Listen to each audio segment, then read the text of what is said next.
Hello again, a very warm welcome to you all. My name is Deni Kay and I'm here today with a bottle of Ledaig 10-year-old. This is a heavily peated whiskey out of Tobermory Distillery, 10-year-old bottle at 46.3%, non-chill filtered, natural colour, and there is something that is very interesting about this particular one and the distillery for me, which I'll go through very shortly. I will start by saying that Tobermory is one of my absolute favourite Scottish distilleries. That is probably something that you don't hear very many people say, but for me it is absolutely an underrated distillery. Founded in 1798 and has one of those pasts or that history where it's opened and closed for decades and open again and closed and then open again, and I really do think that now it's absolutely found its feet, has a great following. I believe that this particular bottle here has absolutely contributed to that because it is very good. For me, the nose is very rich. Smoke, an ashy type of smoke. There's some caramel fudge that is in there. I get some green olives. Sweetness that comes through, and it is red frogs, red snakes, depending on what you prefer in terms of that confectionery. Tastes the same, right? Not an expert in lollies or confectionery, but I would say that would probably be the case.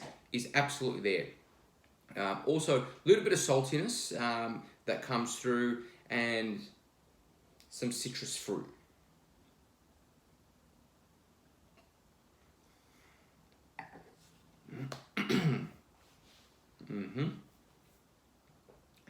Absolutely fantastic stuff.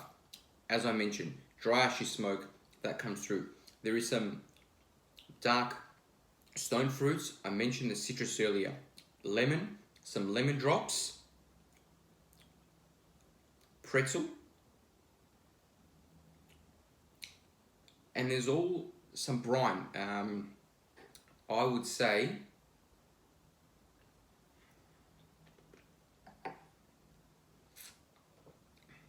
it's a smoked fish, kind of like a smoked cod. Comes through to the finish, some sweetness there, but there's some pepper. It is medium to long finish. It is very lovely, very balanced. It's a rich, fat dram. Coats the mouth wonderfully. I'm going to add a little bit of water to it. 46.3%. Whether you can use it or not, obviously completely up to you. I'm not going to add a lot.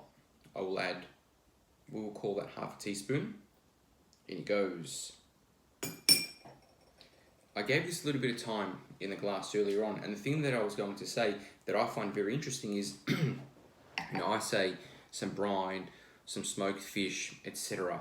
And you would say, well, of course, Isle of Mull. So Isle of Mull on an island north of Islay, you're going to get that coastal marine type vibe. However, they don't have a large warehouse to keep the casks in. So the casks are actually taken to a sister distillery of theirs, which is Deanston Distillery, which is a Highland distillery.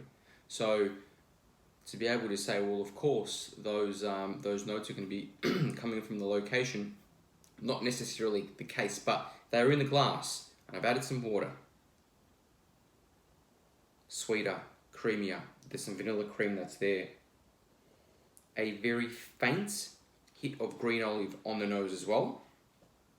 I mentioned pretzels palate earlier. I'm getting that pretzel, that saltiness that comes through on the nose.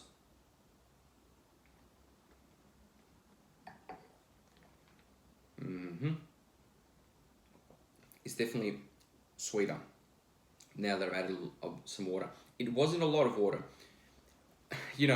Half a teaspoon of water, and it really has helped open this up.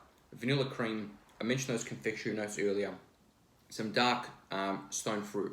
There's some lemon drops, still a little bit of lemon. Earlier on I would have said some lemon pith. Now it's literally just a little bit of a sweeter type lemon, which is why I say lemon drops. Pretzels that come through.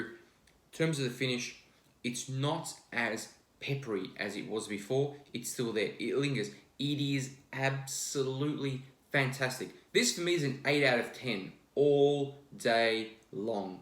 8 out of 10. I absolutely love this. You should go jump in your car, pick yourself up a bottle of this right now because I think it's that good. I will leave it at that. Thank you very much once again. Cheers to you. See you next time.